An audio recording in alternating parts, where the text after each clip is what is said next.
আমি যেনেকৈ তৰাৱতী বাইদেউক সন্মান কৰোঁ, পশ্চিম আমাৰ গজেন নৰক আমি সন্মান কৰোঁ, তেনেকৈ আমি তৰুলতা বাইকো আমি সন্মান কৰোঁ। সন্মান কৰাৰ কাৰণে আমি যোৱাবাৰ চেডি মেলক ইয়াত অনুষ্ঠান পৰিৱেশনৰ কাৰণে আমি আমন্ত্ৰণ কৰিছিলোঁ। TMPKৰ ক্লজিং চেৰেমনি গল্ডেন জুবলিৰ গোগামুখ সুমনিত আৰু আমাৰ চিলভাৰ জুবলি অষ্টমখন যি আমাৰ মিচিং ইয়থ ফেষ্টিভেল আছিল গোগামুখ সুমনিত, দুইটা একেলগে পাতিছিলোঁ আমি। তাত আমাৰ সোণম ৱাংচুকে যোনটো অনুষ্ঠানত উপস্থিত আছিল, সেই অনুষ্ঠানত আমি তৰুলতা বাক আমন্ত্ৰণ কৰি গীত পৰিৱেশনৰ কাৰণে আমন্ত্ৰণ কৰিছিলোঁ।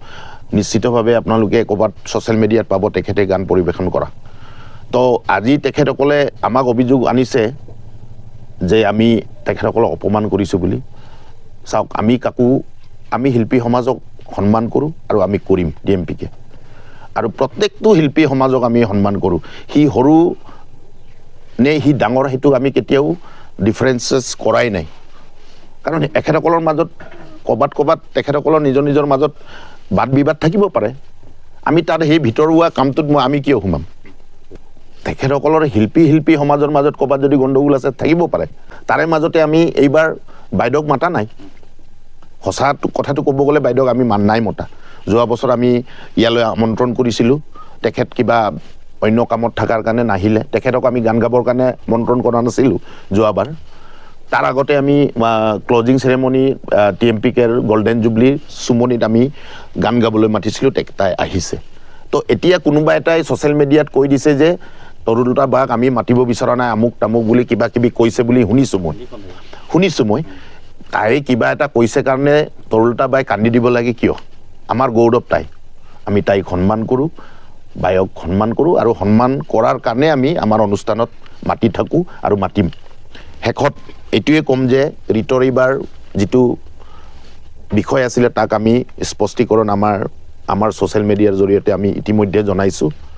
কিন্তু ঋতুৰ এইবাৰ প্ৰগ্ৰাম আছিলে 30 তাৰিখে। তেখেতৰ মেনেজাৰে আহি 29 তাৰিখে এই কি বুলি কয় ষ্টেজখন লাগে বুলি কৈছে চাউণ্ড চেক কৰিবলৈ, আৰু সেই মেনেজাৰজনে আমাৰে কোনোবা এটা মানে কমিটিৰ মানুহৰ লগত কথা বতৰা পাতি আমাৰ লগত ডাইৰেক্টলি কথা নপতাকৈ তেখেতসকলে আঁতৰি গ'ল বুলি আমি গম পাইছোঁ পাছত। আমি আমাৰ স্পষ্টীকৰণ স্পষ্টকৈ দিছোঁ। আগদিনা ৰাতি আমাৰ দীপান্বিতা আৰু দীপলিনা, ৰিশ্মা পাংগিং, ৰূপালী পায়েং, বহু আমাৰ শিল্পী সেইদিনা শ্লট আছিলে।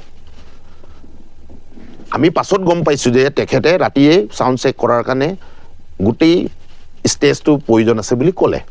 আমিতো দিব নোৱাৰিম, এতিয়াই মই কৈছোঁ দিব নোৱাৰিম, কাৰণ 29 তাৰিখে ৰাতি মোৰ আমন্ত্ৰিত শিল্পী সেইদিনা আছে। নেক্সট দিনা মোৰ ৰাতিপুৱাৰ পৰা অমিত শ্বাহজীৰ প্ৰগ্ৰাম আছে। 30 তাৰিখে দিনত অমিত শ্বাহজীৰ প্ৰগ্ৰাম 1 বাজিৰ পৰা 2:30 বাজিলৈ, 2:30 বাজিত শেষ হৈ যাব। তাৰ পাছতেহে আপোনালোকে চাউণ্ড চেক কৰাৰ সুযোগ পাব বুলি আমাৰ কমিটিৰ কোনোবা সদস্যই, দায়িত্বশীল সদস্যই জনাইছে বুলি মোক পাছত জনাইছেগৈ। তো এই কথা মই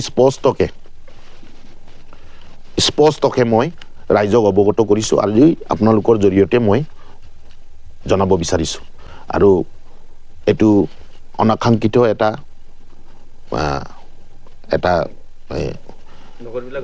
ঘটনা হৈ থাকিলে তাৰ কাৰণে মই সঁচাকৈ দুখিত। কাৰণ ঋতুৰিবা আমাৰ কাৰণে আমাৰ অকল আবুতানী সমাজৰে তেখেত আদৰ্শ নহয়, নতুন প্ৰজন্মৰো তেখেত এজন মহান শিল্পী আৰু তেখেত নেশ্যনেল লেভেলৰ শিল্পী। তাৰ কাৰণে মই দুখিত। নিশ্চিতভাৱে অহাবাৰ মই নিজে কথা পাতি মেলি তেখেতক আমন্ত্ৰণ কৰিম। আপোনালোকৰ জৰিয়তে মই কৈছোঁ তেখেতক আমন্ত্ৰণ কৰিম।